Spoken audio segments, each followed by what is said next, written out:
Viewers, meshy Green's में आपका स्वागत है।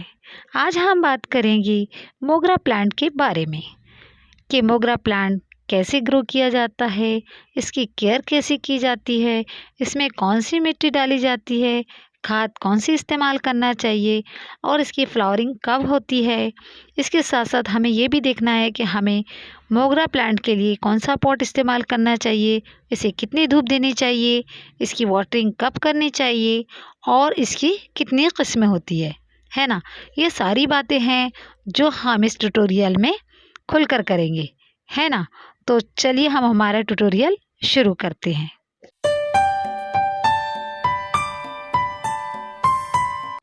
हाँ, तो चलिए सबसे पहले बात करते हैं मोगरे के टाइप्स की।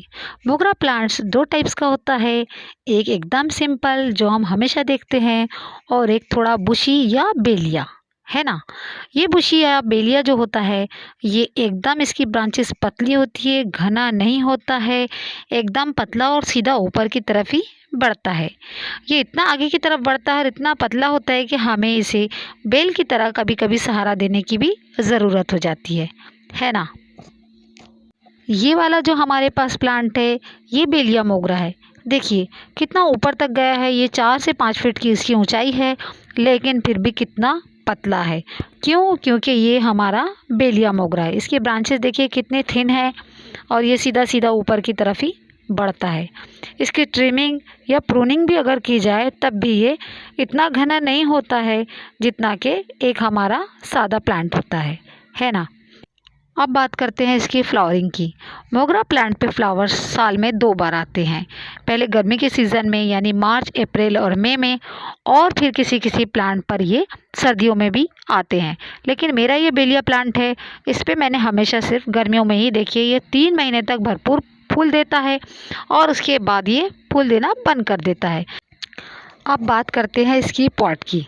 तो मोगरा प्लांट अगर 3 से 4 फीट का है तो हमें इसका प्लांट लगाने के लिए हमेशा 10 से 12 इंच का गमला या पॉट इस्तेमाल करना चाहिए और इसके लिए हमें सिर्फ मिट्टी या सीमेंट का ही पॉट इस्तेमाल करना चाहिए।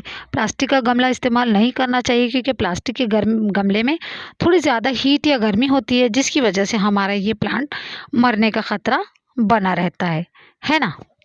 अब बात करते हैं इसमें मिट्टी कौन सी इस्तेमाल करना चाहिए। तो मोगरा प्लांट लगाने के लिए, उसे अच्छी तरह ग्रो करने के लिए हमें कभी भी 50% गार्डन सॉइल और 50% फर्टिलाइज सॉइल का ही इस्तेमाल करना चाहिए।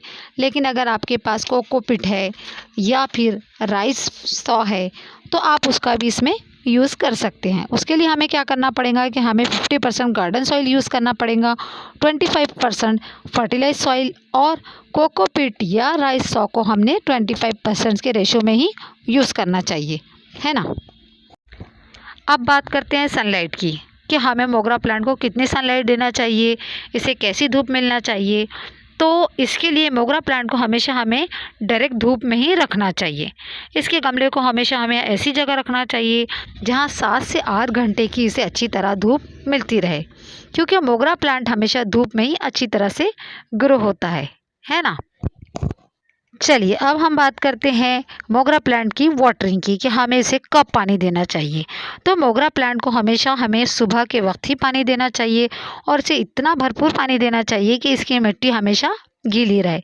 अगर मौसम बहुत ज़्यादा तेज़ धूप का है तो हम इसे शाम के वक्त भी पानी दे सकते हैं, लेकिन हमें किसी भी प्लांट को, चाहे मोगरे का हो या किसी भी दूसरे प्लांट का हो, हमें उसे रात के टाइम में पानी नहीं देना चाहिए, क्योंकि रात के वक्त अगर हम पानी देते हैं तो हमारे प्लांट्स की जो रूट होती है उसमें फंगस लगने का ख़तरा बना रहता है ना, और उससे हमारा पौधा मर भी सकता है ना।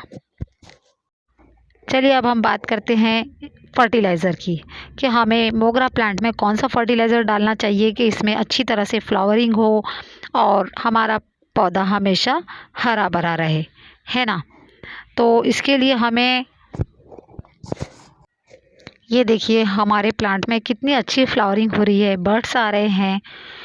ये हमारे पत्ते पर अगर ये थोड़ा सा जो ये आपको कटा-पटा निशान दिख रहा है वो इसलिए है कि बीच में थोड़ा यहाँ हमारे यहाँ बारिश तेज़ हो गई थी, बेमौसम बारिश हो गई थी और थोड़े ओले भी पड़ गए थे, जिसकी वजह से हमारे इस प्लांट के पत्तों में जगह जगह सुराख, होल या छेद हो गए है ना।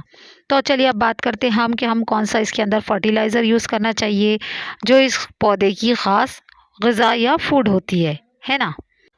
मोगरा प्लांट में हमेशा हमें पोटाशियम रिच फर्टिलाइज़र ही देना चाहिए, लेकिन नाइट्रोजन रिच फर्टिलाइज़र कभी नहीं देना चाहिए, है ना। पोटाशियम रिच फर्टिलाइज़र हम अपने घर पर भी बहुत ही आसानी से बना सकते हैं।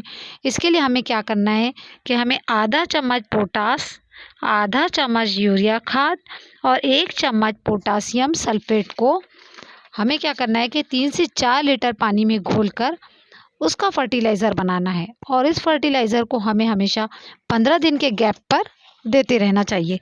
अगर हम ऐसा करते हैं, पौधे की केयर करते हैं, तो हमारा प्लांट इसी तरह से ग्रो करेगा और उसमें फ्लावरिंग भी होंगी, बर्ड्स भी होंगे और हमेशा हरा भरा बना रहेगा, है ना। तो ये था हमारा मोगरा प्लांट केयर पर एक छोटा सा ट्यूटोरियल। एक बार फिर मिलते हैं किसी नई वीडियो के साथ, है ना। और हाँ, अगर आप हमारे चैनल पर नए आए हों तो हमारे चैनल को सब्सक्राइब कर दीजिए और इस वीडियो को कर दीजिए लाइक, और हाँ, और बेल आइकन को ज़रूर प्रेस कीजिए ताकि आपको हमारी इस तरह की यूज़फुल वीडियोस रेगुलर मिलती रहे, है ना। एक बार फिर मिलते हैं। Goodbye, thank you.